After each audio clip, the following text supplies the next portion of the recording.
nanti malaikat akan menampakkan diri. Kalau silakan, ya maju lagi di atas sudah mulai banyak ya. Ini karena judulnya halal komplek ya. Komplek biasanya banyak yang ada sedikit ya. Masya Allah. Ya, majelis taklim. Ar-Raihan. Ya, agak maju sedikit lagi. Ya. Sedikit lagi. Yang di luar ada masih tutup.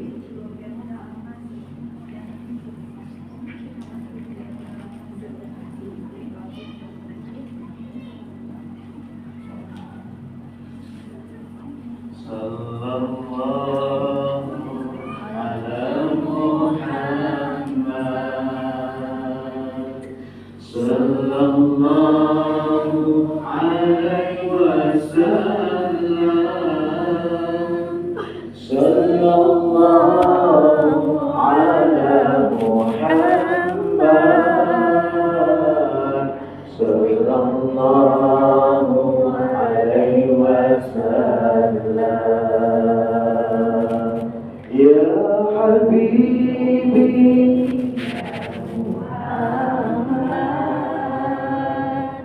Ya Arusa Khafiqaini Ya Habibi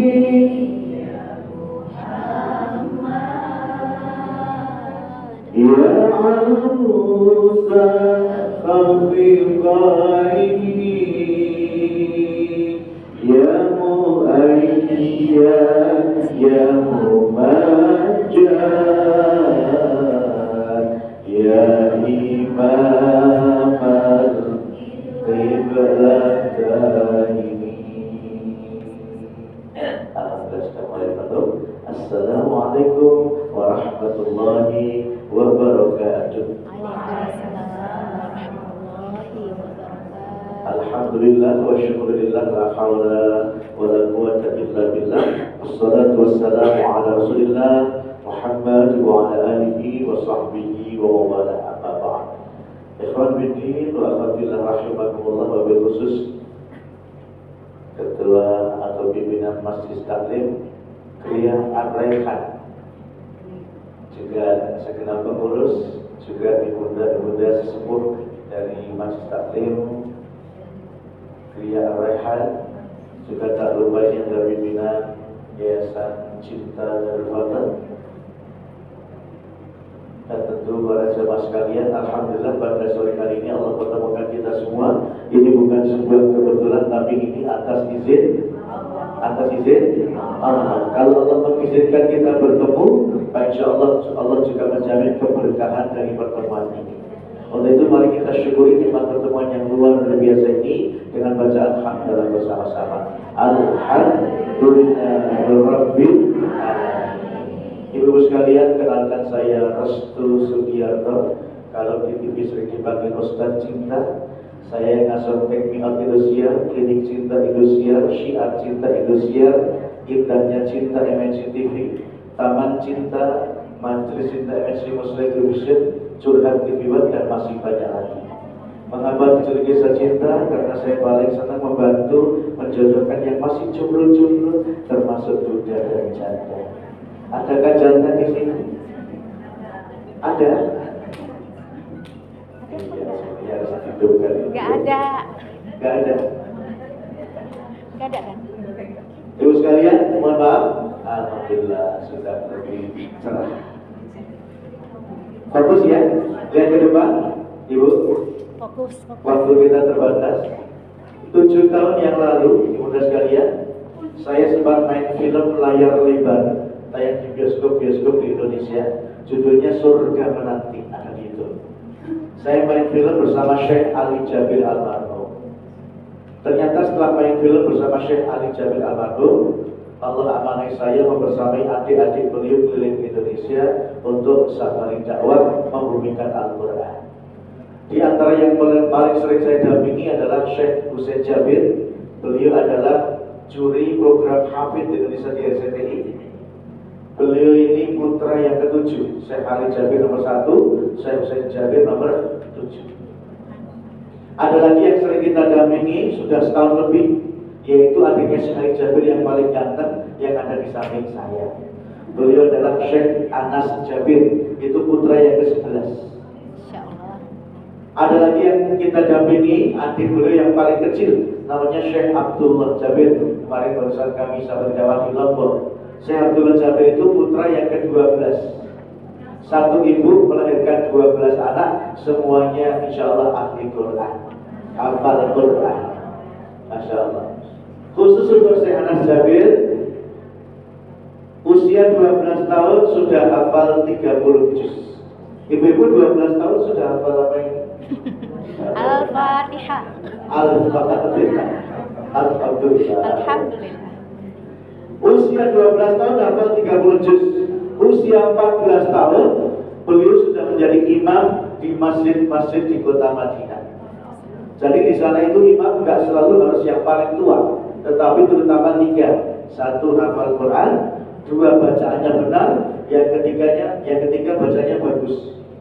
Syekh Ali Jabir, Syekh Ali Jabir, Syekh Hussein Jabir mengakui kalau dari 12 bersaudara itu suara yang paling indah adalah suaranya Syekh Anas Jabir. Masya Allah. Nanti kita uji ya.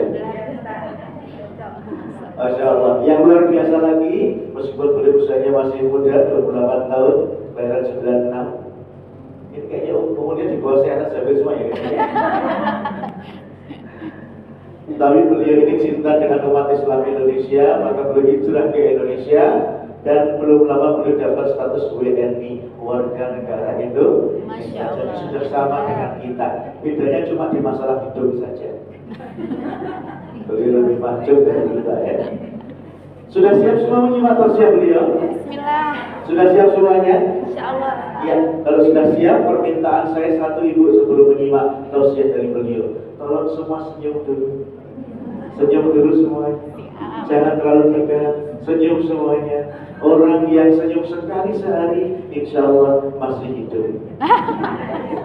Orang yang senyum 10 kali sehari, sehat. Orang yang senyum 100 kali sehari, sama dengan olahraga mendayung 10 menit sehat banget. Tapi yang senyum-senyum 7.000 kali per hari, perlu kita periksa. Sehat semuanya. Alhamdulillah. Semangat semuanya. Insyaallah. Ya, kita akan langsung simak tausiah dari Syekh Anas Jabir. Beliau lahir dan besar di kota Madinah, jauh-jauh ke sini untuk silaturahmi bersama kita semuanya. Untuk itu jangan kemana-mana, ikuti yang satu ini. Siap, insyaallah.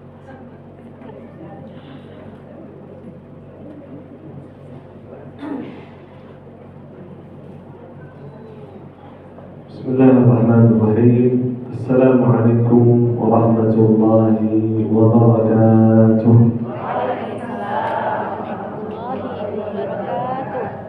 تبارك الذي جعل في السماء بروجا وجعل فيها سراجا وقمرا منيرا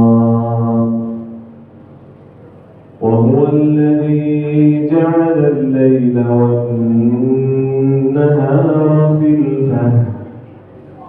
خلفة لمن أراد أن يذكر أو أراد شكورا أشهد أن لا إله إلا الله وحده لا شريك له ولي الصالحين وأشهد أن نبينا وحبيبنا ومولانا محمد صلى الله عليه وسلم وعلى آله وصحبه ومن تبعهم بإحسان إلى يوم الدين. سبحانك لا علم لنا إلا ما علمتنا إنك أنت العليم الحكيم. Maha suci Allah, kita tidak mempunyai ilmu apa-apa, hanya saja apa yang diberikan oleh Allah Subhanahu wa Ta'ala. Alhamdulillah, alhamdulillah. Ibu-ibu yang luar biasa, semoga kita senantiasa dimuliakan Allah Subhanahu wa Ta'ala. Amin ya Rabbal. Apa kabar semuanya, sehat? Alhamdulillah, luar biasa. Allahu Akbar. Semoga selalu sehat walafiat. Amin. Memang di dunia ini harus kita selalu semangat. Karena Rasulullah SAW bersabda, orang mukmin yang kuat imannya, kuat badannya, semangat terus, rajin, lebih mulia dan dicintai Allah Subhanahu wa taala daripada orang mukmin yang lemah. Karena orang mukmin dua, ada orang mukmin kuat dan orang mukmin lemah. Yang termulia di sisi Allah Subhanahu wa taala orang mukmin yang kuat. Semoga termasuk kita. Amin. Alhamdulillah wa syukurillah, kita bersama-sama dipertemukan oleh Allah Subhanahu wa taala di majelis ilmu yang dinamakan oleh Nabi Muhammad sallallahu alaihi wasallam Taman Surga Allah di dunia. Di mana taman surga Allah di dunia? Majelis ilmu. Di majelis ilmu. Kita berada di majelis ilmu, berarti kita berada di taman surga Allah di dunia. Sahabat Nabi saat berada bersama Nabi di majelis ilmu, kata mereka, kita merasa sudah di surga. Jiwanya itu sudah terbang ke surga. Kalau keluar dari masjid, kata sahabat, baru kita sadar, kita masih di dunia.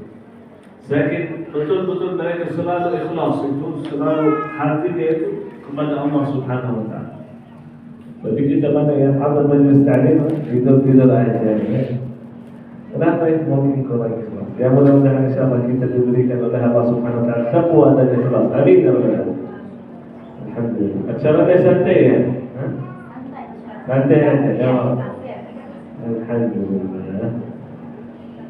Jangan terganggu dengan jumlahnya, karena sebenarnya dalam Islam itu Allah tidak melihat jumlah, Nabi pun tidak melihat berapa banyak. Nah, intinya adalah mana orang yang dekat dengan Allah. Orang yang dekat dengan Allah itu sedikit. Orang yang beribadah kepada Allah sedikit. Orang yang bersyukur nikmat Allah itu sedikit. Orang yang sabar atas ujian itu sedikit. Selalu itu sedikit kalau dibandingkan dengan orang lain. Itu firman Allah Subhanahu wa taala dalam Al-Qur'an. Wa in tuti' aktsara man fil ardi yudilluka 'an sabilillah. Kalau Anda ikuti lebih banyak di antara manusia, itu lebih banyak di sana, saya ikuti mereka. Kata Allah, yudilluka 'an sabilillah, akan sesatkan Anda. Kalau lihat ini jumlahnya banyak, saya ikuti ini jangan jumlah. Belum tentu jumlahnya tak berguna di hadapan Allah. Nanti di hadapan Allah kita sendiri-sendiri dihisab oleh Allah Subhanahu wa taala. Jadi jangan terganggu ya. Ada malaikat insyaallah menutupi kekurangan majlis ilmu. Tapi alhamdulillah kita belum bisa melihat malaikat. Malaikat ini luar biasa. Hadir di majlis ilmu, mendoakan kita, Allahumma ighfir lahum, Allahumma arhamhum. Ya Allah, sayangilah mereka. Ya Allah, ampunilah mereka. Malaikat ini yang mendoakan kita dulu sebelum Allah Subhanahu wa taala menciptakan manusia. Dan kata Allah, inni ja'ilun fil ardi khalifah. Aku mau ciptakan khalifah di muka bumi. Kata malaikat, kenapa? Ataj'alu fiha man yufsidu fiha wa yasfiku ad-dima? Jangan ya Allah, nanti manusia ini yang diciptakan oleh akan merosakkan muka bumi. Saling benci, saling bunuh, sebagaimana kita lihat dengan mata kita sendiri. Jadi dulu malaikat tidak mau Allah menciptakan manusia. Tapi kata Allah, inni a'lamu ma la ta'lamun. Kau lebih tahu kalian dan kita. Makanya kita saat berada di majelis ilmu, malaikat yang dulu bilang jangan ciptakan ini, ternyata malaikat datang memuliakan kita. Kenapa? Karena kita memuliakan Allah. Apa firman Allah? Fadhkuruni azkurkum. Berzikirlah kepadaku, ingatlah kepada Allah. Akan diingat oleh Allah. Allah akan berzikir kepada kalian. Saat kita berada di majlis ilmu, kata Nabi Muhammad sallallahu alaihi wasallam, wa dzakarahumullahu fi man 'indah. Tahu artinya? Disebutkan namanya oleh Allah bukan oleh malaikat, bukan oleh nabi, tapi oleh Allah. Allah menyebut nama kita ini. Kenapa? Karena kita berzikir kepada Allah, karena kita sebut nama Allah. Kata ulama, orang itu yang tidak berzikir kepada Allah, yang tidak sebut nama Allah, orang itu tidak cinta kepada Allah. Karena kalau kita cinta kepada Allah, pasti kita selalu sebut nama Allah. Ada salah satu orang sudah tua, kemudian salah satu hari Allah buka hatinya datang majelis ilmu. Kemudian yang berceramah memberikan beberapa hadis, di antaranya dia sebutkan satu hadis. Kalimatani khafifatani 'ala al-lisan, thaqilatani fil mizan, habibatani ila ar-rahman, subhanallahi wa bihamdihi, subhanallahi azim. Pernah dengar hadis ini enggak? Pernah dengar hadis ini kan? Masih hidup enggak ini? Masih hidup? Coba angkat tangan. Dua kalimat kata Allah, kata Nabi Muhammad SAW. Dua kalimat, khafifatani 'ala lisan. Mudah kita ucapkan itu, mudah sekali. Thaqilatani fil mizan. Berat saat ditimbang nanti di hadapan Allah. Karena kita punya timbangan. Dan timbangan itu, subhanallah, Allah tidak melihat berapa banyak amal ibadah. Tidak. Makanya ada timbangan. Bisa jadi satu amalan lebih berat daripada 1000 amalan, bahkan sejuta amalan. Bisa jadi satu dosa menghapuskan amal ibadah 70 tahun, kata Nabi. Dan bisa jadi satu kebaikan hapuskan dosa 70 tahun. Jadi Allah melihat berapa banyak amalan, tapi bagaimana amalannya, berat atau enggak, ikhlas atau tidak, sempurna atau enggak, itu yang luar biasa. Thaqilatani fil mizan, berat saat kita ditimpa. Masya Allah. Kita makan dulu ya. Habibatani ila Rahman, dicintai, sangat dicintai oleh Allah. Dua kalimat itu apa? Subhanallahi wa bihamdihi, subhanallahi azim. Jangan azim, azim. Dalam bahasa Arab, ada 3 huruf harus kita keluarkan ujung lidah. 3 huruf harus kita keluarkan ujung lidah. Bukan keluarkan lidah yang enggak, ujungnya aja. Ada yang tahu hurufnya enggak? Zazizu, za, sa, to. Za, sa, lo. 2 huruf tipis, 1 huruf tebal. Za, tipis. Thumma, zalika tipis. Tapi lo itu tebal. Lo. Bukan lo. Lo. Lo. Al-Azim. Jangan Al-Azim. Karena dalam bahasa Arab kadang-kadang kalau kita berubah satu huruf, artinya berubah. Itu bahaya itu. Misal orang baca Quran salat, Allahu Akbar, kata Nabi Muhammad SAW, kalau tidak baca Al-Fatihah salatnya tidak sah. La salata liman lam yaqra bi Fatihatil Kitab. Kalau Al-Fatihah dia pun salah sampai artinya berubah, kata ulama salatnya tidak sah karena Al-Fatihah dia tidak sah. Allahu Akbar,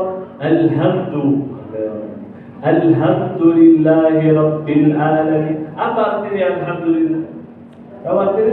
Kebinasaan untuk Allah. Segala mati. Alhamdulillah mati. Segala kematian bagi Allah. Na'udzubillah. Tapi Alhamdulillah,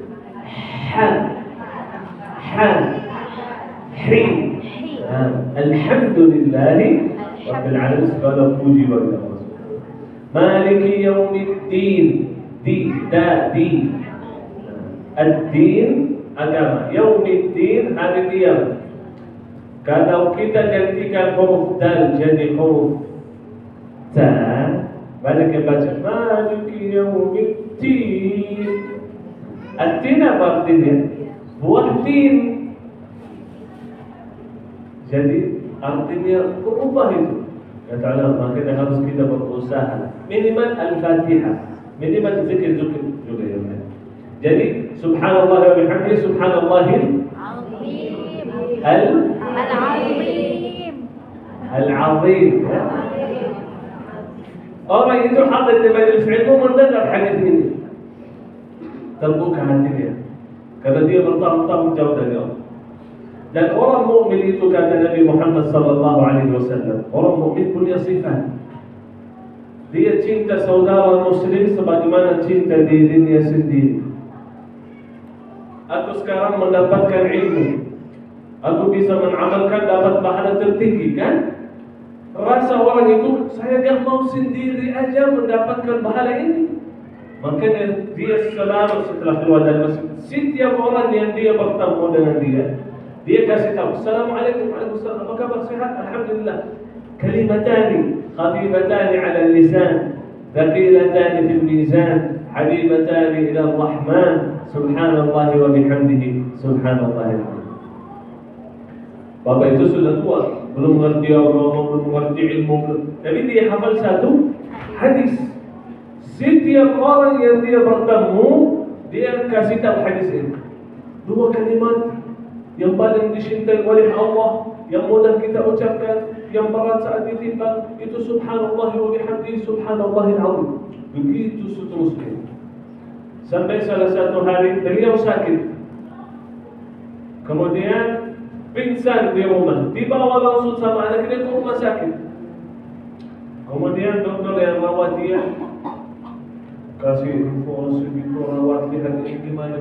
Tiba-tiba dia bangun, buka mata, langsung lihat dokter di depannya. Dia pegang tangan dokter. Dokter, kalimatani habibatani ala lisan, thaqilatani fil mizan, habibatani ila Rahman, subhanallah wa bihamdihi subhanallahil azim. Kemudian dia meninggal. Kata anaknya bercerita, luar biasa itu. Saking dia cinta memberikan ilmu bagi orang lain, ingin semuanya masuk surga bersama dia. Makanya dia baru sadar diri, saya di mana? Ya. Yang pertama dia lihat orang di depannya, langsung sampaikan hadis Nabi Muhammad SAW. Karena Rasulullah telah bersabda dalam hadisnya, "Ballighu anni walau." Harus kita minimal harus beritahu orang lain tentang agama kita. Maupun satu ayat, kalau satu hadis, maka itu luar biasa. InsyaAllah saya mau memberikan sesuatu yang mudah. Kata salah satu orang datang kepada ulama, tolong jelaskan kepada saya apa itu Islam. Saya orang Muslim, tapi Islam itu luas kan? Saya mau kata yang sederhana yang saya bisa menjaga supaya saya selamat dunia dan akhirat. Kasih tahu saya Islam itu apa dengan dua kata aja. Saya orang kampung, saya orang awam, gak ngerti apa. Kata ulama, boleh saya kasih tahu. Yang pertama, hubungan kita sama Allah. Jangan bermaksiat kepada Allah.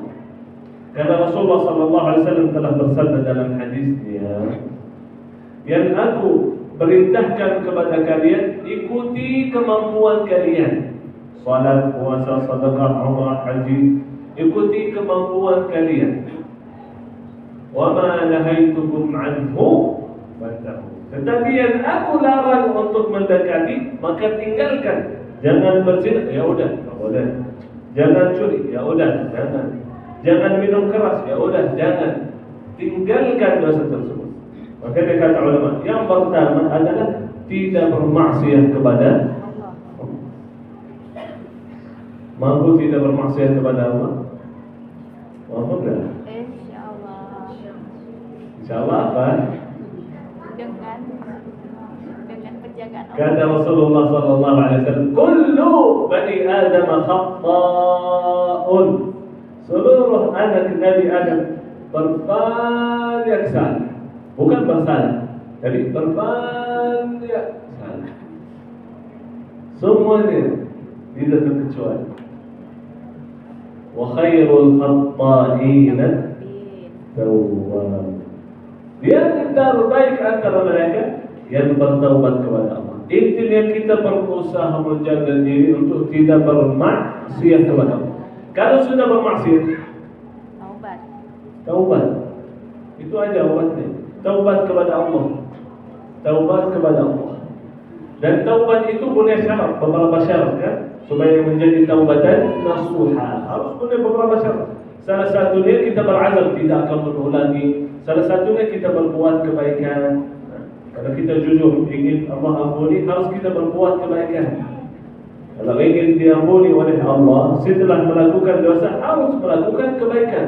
Jangan dosa cuma bilang astagfirullah dan itu. Nah, harus berbuat kebaikan karena kebaikan akan hapuskan dosa. Jadi ini yang pertama. Apa tadi yang pertama? Hubungan kita sama Allah, tidak bermaksiat kepada Allah. Yang kedua apa? Apa kira-kira?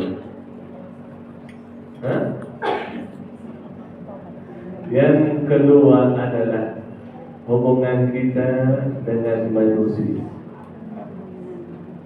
Ada orang di zaman Nabi Muhammad SAW, seseorang ibu, kata sahabat, sawamatul qawamah, ahli puasa, ahli qiyamul lail, ibadahnya Masya Allah, walakinnaha tu'ti jiranaha bilisannya, tetapi dia menyakiti tetangga, punya tetangga, tapi selalu dia menyakiti, marahin caci maki ngomong jelek. Kata Rasulullah sallallahu alaihi wasallam, la khaira fiha hiya dinnar. Dia bukan orang baik dan dia masuk neraka. Salah satu sahabat kaget mendengar hadis. Kata sahabat, "Aw nahnu muhasabuna bima taqulu alsinatuna?" Apakah Allah akan hisabkan kita apa yang kita ucapkan dengan lidah ini? Masa lidah? Aku tidak membuat apa-apa, cuma aku sebut satu kata aja. Kata Rasulullah SAW, jauh lebih banyak orang yang dalam neraka itu gara-gara lidah. Yang dengan lidah ini masuk surga lebih banyak daripada orang yang berzina. Ini lebih bahaya. Kata Rasulullah, yang jaga ini, aku jaminkan dia masuk surga.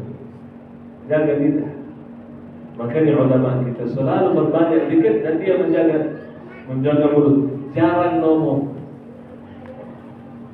Dulu waktu saya pertama kali saya ketemu orang, dia bilang, "Syekh suka diam." Syekh suka diam. Kenapa suka diam? Saya bilang, karena kita selama diam tidak dicatat oleh malaikat apa-apa. Jadi diam, tidak ada masalah, aman, masih aman. Kalau kita mulai ngomong, langsung dicatat. Bisa jadi kebaikan, bisa jadi keburukan. Coba bayangkan, Siti Aisyah radhiyallahu taala anha, yang Rasulullah SAW telah mendoakan dia, Allah ampuni segala dosanya yang lalu, yang akan datang, yang tersembunyi, yang terang-terangan. Artinya segala dosa diampuni oleh Allah. Salah satu hadis sahabat bertanya, engkau cinta dengan siapa? Kata Rasulullah, Aisyah, tercinta, terdekat dengan Nabi Muhammad SAW. Salah satu hari, Siti Aisyah cemburu dengan istri yang lain. Kata Siti Aisyah kepada Rasulullah, istrimu itu pendek. Salah satu istri Rasulullah ada pendek. Itu pendek. Cuma dia bilang pendek. Betul, istri itu pendek. Dia tidak bilang itu jelek, itu jahat, itu enggak. Cuma pendek. Kira-kira Rasulullah bilang apa kepada dia? Iya betul pendek. Apa? Aku suka yang pendek. Itu ya. Atau karena dia cinta dengan Aisyah, Aisyah jangan gitu ya udah. Betul cinta, tapi kalau ada garis dalam Islam, tak boleh kita melewati garis merah. betul saya cinta, tapi aku lebih cinta Allah. Wahai Aisyah, kata yang engkau ucapkan tadi, kalau dicampurkan dengan air laut, berapa banyak air laut itu sebanyak mata tidak bisa lihat tujuh. Kalau dicampurkan dengan air laut, berkotor air laut. Satu kata, dimasukkan di laut, kotor laut jadi buruk. Coba, satu kata. Kata Rasulullah SAW, ada orang ucapkan satu kata, tapi kata itu dimurka oleh Allah, dimasukkan dalam neraka 70 tahun. 70 tahun masuk neraka gara-gara satu kata. Ada di antara sahabat, coba dia mendapatkan gelar sahabat, orang termulia. Salah satu hari lagi duduk santai, lagi bercanda ngobrol, apa kata mereka? Kita tidak pernah lihat orang seperti sahabat Nabi. Sahabat Nabi itu suka balik makan sampai perutnya besar. Dan kalau mereka ikut perang, mereka selalu takut dari musuh Allah, selalu takut. Cuma mereka ngobrol bercanda gitu. Allah turunkan ayat dalam Al-Quran. قل أبالله وآياته ورسوله كنتم تستهزئون. Sudah selesai bercanda dengan segala urusan, sekarang mau bercanda dengan agama ini. Banyak orang sama sekarang biasa aja ya. Saya lihat bercanda saat dia salat. Bola-bola dia lagi berdiri salat begitu, terus rukuknya ke sana ke situ, kata main ngobrol, bercanda dalam salat, rekam buat video yang lucu-lucu, ada orang bercanda dengan agama. Itu seperti sahabat itu bercanda tapi bawa agama, bawa nama sahabat. Ini orang takut, ini orang tak punya iman, ini orang suka makan. Kata Allah, la ta'tadiru, jangan cari alasan, karena mereka bilang kita bercanda. Mereka bilang kepada Rasulullah, kita bercanda aja ya Rasulullah, dan itu santai. Allah yang membalas, kata Allah, jangan cari alasan. La ta'tadiru, qad kafartum ba'da imanikum, kalian telah menjadi orang kafir padahal sebelumnya orang mukmin. Ba'da imanikum, bukan ba'da islamikum. Allah bilang kalian sudah berkufur padahal sebelumnya ada orang mukmin, bukan orang muslim. Orang mukmin itu lebih tinggi dari muslim. Muslim biasa, mukmin itu lebih tinggi. Ini orang sudah tinggi. Jadi gara-gara beberapa kata menjadi orang kafir. Makanya kita dengan manusia tak boleh sembarangan kita ngomong. Iya betul. Saya tutupkan dengan satu cerita. Abu Bakar As-Siddiq, manusia yang termulia setelah para nabi dan rasul, manusia yang terbaik, manusia yang paling dekat dengan Allah dan Rasulnya setelah para nabi dan rasul. Tidak ada yang bisa kalahkan Abu Bakar As-Siddiq. Yang kedua adalah Umar bin Khattab. Abu Bakar ini salah satu hari berdiri dengan Umar lagi ngobrol, terus mungkin Abu Bakar itu ucapkan kata yang kurang enak didengar, tapi dia ucapkan kepada Umar bin Khattab. Tapi dalam hadis ini, karena kita harus sopan sama sahabat, sopan sama Rasulullah, maka dia meriwayatkan hadis ini tidak sebutkan kata yang diucapkan oleh Abu Bakar. Dia tak bilang, Abu Bakar bilang begini, cuma dia bilang dia ucapkan kata yang kurang enak kepada Umar bin Khattab. Umar itu kacau, ini kenapa dia ngomong gitu? Kemudian Abu Bakar As-Siddiq sadar diri. Itu orang mukmin, bukan tidak melakukan salah. Orang mukmin bukan tidak melakukan salah, dia melakukan salah, tapi dia sadar diri. Dia minta maaf. Langsung Abu Bakar minta maaf dari Umar. Wahai Umar, maafkan saya. Gak sengaja saya ucapkan ini. Tadi saya marah, gak sengaja saya ucapkan ini. Kata Umar, gak mau saya maafkan. Masih kecewa, gak mau saya maafkan. Banyak orang bilang ke saya, Syekh, saya pernah salah sama orang itu, tapi saya sudah maaf, dia gak mau maafkan. Gimana itu? Ya udah deh, kalau nggak mau maafkan, terserah. Sahabat gak ada yang namanya terserah kalau tidak mau maafkan. Harus maafkan. Karena kalau di dunia tidak maafkan, nanti akan dibalas oleh Allah di hari kiamat. Diambil dari pahala kita. Mana ada orang mau dihapuskan pahalanya? Habis pahala. Kata Nabi, orang datang di hari kiamat, pahalanya seperti gunung, besar banget. Tapi dia menyakiti manusia, dia memujelek kepada manusia, dia begini begitu sama manusia. Kata Rasulullah, Allah ambil dari pahala dia bagi ke manusia dia menyakiti sampai pahalanya habis. Coba bayangkan. Kemudian masih ada orang mau ambil haknya. Ya Allah, saya masih belum balas. Kata Allah, ambil dari dosa mereka kasih ke dia. Begitu dosanya banyak masuk dalam neraka. Na'udzubillah. Sayang begitu datang hari kiamat pahala besar, tapi gara-gara akhlak tidak baik sama manusia masuk neraka. Itu sayang. Makanya Abu Bakar ini minta maaf dari Umar, tapi Umar tidak mau maafkan. Kata Abu Bakar, kalau tidak mau maafkan saya, ucapkan kata yang sama kepada saya. Misal saya bilang kamu gila, kamu bilang ke saya kamu gila, udah selesai. Nanti di hadapan Allah saya sudah bilang ke dia gila, dia juga bilang ke saya gila, udah selesai, kan? Kata Umar, gak mau juga. Apa yang dilakukan oleh Abu Bakar As-Siddiq? Langsung dia nangis dan lari. Lari kemana? Ternyata lari ke masjid Nabi Muhammad SAW. Cari Rasulullah, cari manusia yang paling dia cintai, kesayangannya. Rasulullah lagi duduk di masjid, lihat Abu Bakar datang, lari-lari nangis. Kata Rasulullah kepada sahabat, ini kayaknya ada masalah ini, kayaknya dia berbuat kesalahan. Datang Abu Bakar, dia ceritakan, ya Rasulullah, tadi saya lagi ngobrol dengan Umar, tapi saya salah ucapkan itu. Tapi Umar tidak mau maafkan, saya minta maaf tapi tidak mau maafkan. Kata Rasulullah, Ghafarallahu laka ya Abu Bakar, Ghafarallahu laka ya Abu Bakar, Ghafarallahu laka ya Abu Bakar. Allah ampuni wahai Abu Bakar, Allah ampuni wahai Abu Bakar, Allah ampuni wahai Abu Bakar. Duduk di sini santai, tenang, jangan nangis. Kesayangannya, tak boleh nangis, tak boleh ada menyakiti. Kemudian Umar ibn al-Khattab gak lama sadar diri. Astaghfirullahaladzim.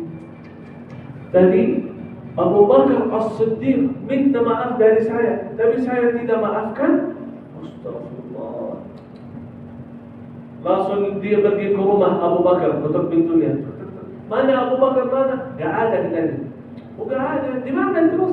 Dia pergi cari di pasar, gak ada. Di mana lagi? Oh pasti dia di masjid. Langsung dia pergi ke masjid. Umar masuk, Rasulullah lihat Umar masuk. Dalam riwayat Rasulullah, salah satu riwayat Rasulullah mukanya merah, saking marah. Dalam riwayat yang kedua, Rasulullah lihat Umar datang, Rasulullah gak mau lihat dia.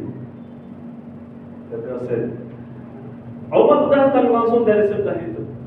Abu Bakar hadap kiri. Datang Umar lagi dari kiri. Abu Bakar, Rasulullah hadap kanan. Umar itu nangis. Kata Umar, ya Rasulullah, bagaimana saya hidup di dunia ini kalau Rasulullah lagi marah sama saya? Rasulullah kamu lihat saya, bagaimana saya bisa hidup di dunia? Tak mampu saya hidup di dunia. Langsung Rasulullah tegurkan, wahai Umar, kenapa kamu bermasalah dengan kesayanganku ini? Waktu saya mulai dakwah, semuanya tolak dakwah saya, semuanya bilang saya bohong, saya gila, saya begini, saya... Dia sendiri yang dia bilang, aku percaya engkau orang yang jujur, saya terima, saya mendampingi, saya menjaga. Dia menjaga, dia mendukung saya dengan jiwanya dan hartanya. Jangan pernah ada yang mendekati saudara saya ini. Coba lihat, Rasulullah lagi marahin Umar di hadapan sahabat. Kalau kita lagi duduk, kalau kita misalnya jadi Abu Bakar As-Siddiq, iya, biarin dimarahin sama Nabi, supaya lain kali dia tahu saya siapa. Supaya lain kali kalau saya minta maaf langsung dimaafkan. Gitu. Senang kalau orang marahin musuh kita. Biarin aja marahin supaya lain kali gak berani lagi sama kita. Jadi apa kata Abu Bakar saat melihat Rasulullah lagi marah sama Umar? Langsung Abu Bakar datang di hadapan Rasulullah.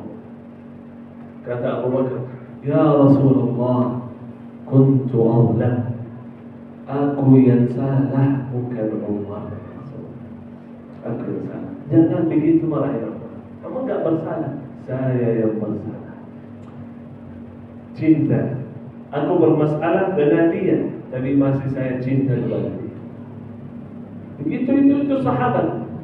Boleh kita masalah sama manusia, pasti kita khilafkan. Manusia itu berbeda. Aku suka ini, dia tak suka. Tapi tak boleh kita musuh manusia. Saudara muslim tak boleh. Harus kita cinta dia sebagaimana kita cinta diri sendiri. Jadi ini dua kata dari ulama. Yang pertama hubungan kita dengan Allah, yang kedua hubungan kita dengan manusia.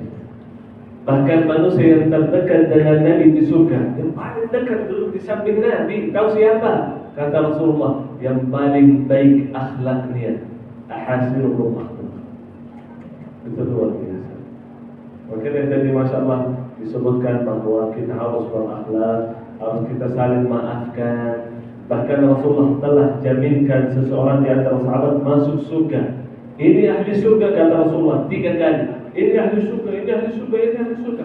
Tahu amalannya apa? Bukan salat qiyamul lail, bukan puasa sunnah, bukan amal ibadah yang lain, tetapi karena dia sebelum tidur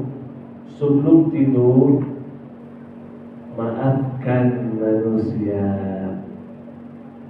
Apapun kesalahan manusia, dia maafkan semuanya sebelum tidur. Dapat jaminan masuk surga. Semoga Allah Subhanahu wa taala menjadikan kita manusia yang berakhlak mulia dan manusia yang bertakwa kepada Allah, dan insyaallah menjadi ahli surga Jannatul Firdausil A'la. Amin ya rabbal alamin. Itu saja yang saya bisa sampaikan. Mohon maaf kalau ada salah atau ada kekurangan atau ada kelebihan atau kata-kata yang kurang sopan, mohon dimaafkan. Yang benar datangnya dari Allah Subhanahu wa taala, yang salah dari diri saya sendiri dan dari syaitan. Wabillahi taufiq wal hidayah. Subhanakallahumma wa bihamdika, asyhadu an la ilaha illa anta, astaghfiruka wa atubu ilaik. Ada satu lagi, kalau saya ingat doa yang tadi saya ucapkan, Subhanakallahumma wa bihamdika, asyhadu an la ilaha illa anta, astaghfiruka wa atubu ilaik. Ini bukan hanya doa menutupi majelis ilmu, bukan begitu saja. Nah, dalam riwayat saat kita baca Quran, selesai baca Quran, kita baca doa ini, Subhanallah wa bihamdika, asyhadu an la ilaha illa anta. Selesai saya ceramah misal, saya baca doa ini. Apa manfaatnya doa ini? Selesai kita duduk, misal kita lagi duduk makan bareng, kita lagi ngobrol, saling ngobrol begitu. Habis selesai kita baca doa ini, Subhanallah wa bihamdika, asyhadu an la ilaha illa anta, astaghfiruka. Apa manfaatnya?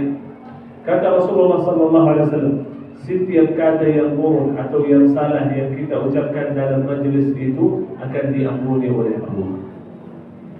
Jadi saya setelah ceramah selalu ucapkan ini. Kenapa? Siapa tahu mungkin ada salah, mungkin saya kurangin satu kata dari hadis, mungkin bertambah di sini sedikit, mungkin salah ucapkan itu. Makanya kita baca doa ini agar diampuni oleh Allah Subhanahu wa taala. Billahi taufiq wal hidayah. Assalamualaikum warahmatullahi wabarakatuh.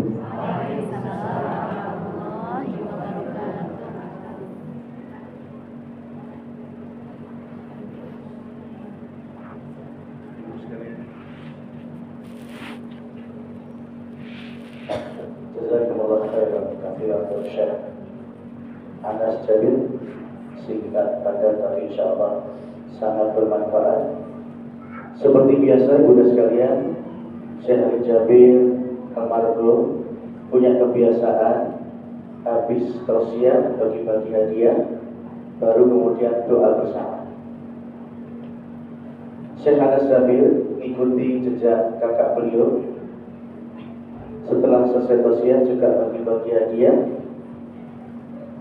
sebelum doa bersama menutup acara ini. Tolong dilihat Ibu dan sekalian, apa ini? Al-Quran. Mohon maaf, ini bukan sembarang Al-Quran, tapi di dalamnya ada tanda tangan dari Syekh Anas Jabir sebagai tanda cinta dari beliau. Nanti yang Allah ringankan tangannya untuk angkat tangan, dan Allah ringankan kakinya untuk maju ke depan, dengannya Syekh Anas ini akan langsung diberikan hadiah ini oleh beliau. Ini nggak berlaku untuk satu orang, tapi untuk banyak orang ya. Jadi nanti yang angkat tangan, kemudian Allah ringankan kakinya maju ke depan, dengannya Syekh Anas ini akan langsung diberikan hadiah ini oleh beliau. Tidak hanya dikasih hadiah oleh beliau, tapi didoakan yang maju ke depan ya. Yang maju ke depan didoakan semoga sekeluarga jadi ahli Quran. Amin ya rabbal alamin. Masih didoakan lagi oleh Syekh Anas Jabir yang maju ke depan sini, yang barangkali punya hajat dan belum lancar, akan didoakan oleh Syekh Anas semoga hajatnya dilancarkan oleh Allah. Mungkin ada yang sakit belum sembuh-sembuh, hutang belum lunas-lunas, lama nikah belum punya anak, atau masih hidup sendirian, cari jodoh susahnya minta ampun. Dari musim rambutan sampai musim durian, sampai balik lagi musim rambutan, belum juga dapat jodoh. Atau barangkali punya usaha tapi maju mundur, maju mundur, maju mundur, mundur gak maju-maju, jatuh bangun, jatuh bangun, jatuh gak bangun. Semua kesulitan keduniaan akan didoakan Syekh Anas Jabir di depan sini, karena beliau musafir. Kata Nabi, musafir itu doanya mustajab. Tambah bonus satu lagi, foto bersama beliau. Jadi nanti fotonya bisa diatur mungkin 2 orang, karena kalau satu diposting nanti khawatirnya istri yang mana. Tapi kalau 2 juga, maksudnya 2 saja serba susah ya. Nanti diatur fotonya, tapi saya dapat bonus foto bersama Syekh Anas Jabir. Apa syarat untuk dapat hadiah istimewa, doa istimewa, dan juga foto istimewa bersama Syekh Anas Jabir? Ibunda sekalian, syaratnya hanya satu. Ibunda ikut andil dalam mensukseskan program mencetak 1 juta penghafal Al-Quran yang pernah dicanangkan oleh almarhum Syekh Ali Jabir. Jadi semasa masih hidup, Syekh Ali Jabir punya impian semoga di Indonesia ini tercetak minimal 1 juta penghafal Al-Quran. Dan sekarang terbukti 10 tahun terakhir ini Indonesia Masya Allah panen hafid dan hafidhah, anak-anak kecil bahkan mereka pada hafal 30 juz. Salah satunya Ibunda bisa tonton di RCTI selama Ramadan, siaran ulangnya di YouTube ada ya. Ada program Hafid Indonesia di RCTI selama Ramadan, sudah hampir 10 tahun berjalan. Itu yang pakar saya adalah Syekh Ali Jabir. Itu syarat daftar usia 5 tahun sampai 8 tahun dan minimal hafal 3 juz. Tapi ternyata yang daftar ribuan dan rata-rata hafal 30 juz. Saya kemarin diajak Syekh Husain Jabir, beli cuinya ya, berkunjung ke salah satu peserta Hafid Indonesia dari Medan, yang ternyata beliau juara 1 se-Indonesia. Juara 1 se-Indonesia dari Medan, subhanallah.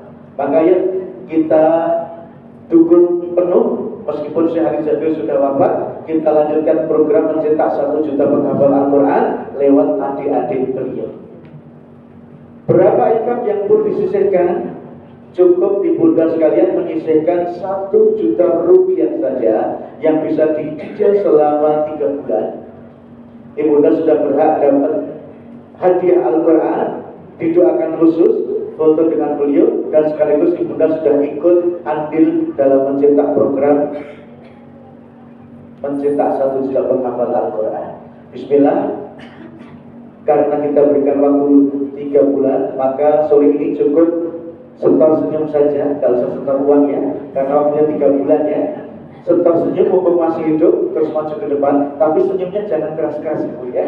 Senyum pelan saja, maju ke depan, mumpung masih hidup, kemudian langsung ikrar, ya Allah, saya tidak ingin seperti yang Engkau ceritakan di surat Al-Munafiqun ayat 10. Apa itu? Di surat Al-Munafiqun ayat 10, Allah menceritakan tentang orang yang syakaratul maut, kemudian minta diperpanjang nyawanya sampai nangis-nangis. Cuma pengen apa? Cuma pengen infak, sedekah, dan pengen jadi orang baik. Rabbi laula akhartani ila ajalun qarib fa asaddaqa wa akun minasholihin. Ya Rabb, andai kata perpanjang nyawaku sebentar saja ya Rabb, aku pengen infak, aku pengen sedekah, dan aku pengen jadi orang baik. Sayangnya di ayat 11 surat Al-Munafiqun Allah jawab, wala yu'akhirallahu nafsan idza jaa ajaluha. Sekali-kali orang sudah sampai ajal, enggak bisa dimundurkan pada sedikit pun. Maka mumpung masih hidup gimana tadi?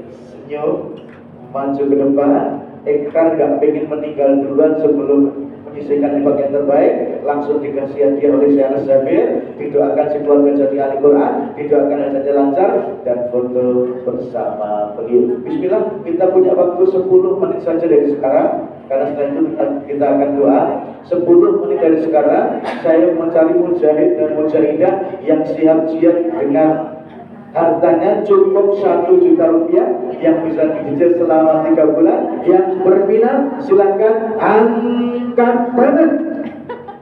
1, 2, 3, 4, 5, 6, 7, 8, 9, 10. Maju semua. 11, 12. Silakan maju semuanya. Ya, silakan kami dibantu. Saya silakan layani ibunda yang luar biasa ini. Subhanallah. Yang hadir sedikit tapi yang sedekah banyak sekali. Masya Allah. Subhanallah walhamdulillah wa la ilaha illallah Allahu akbar wa la hawla wa la quwwata illa billah.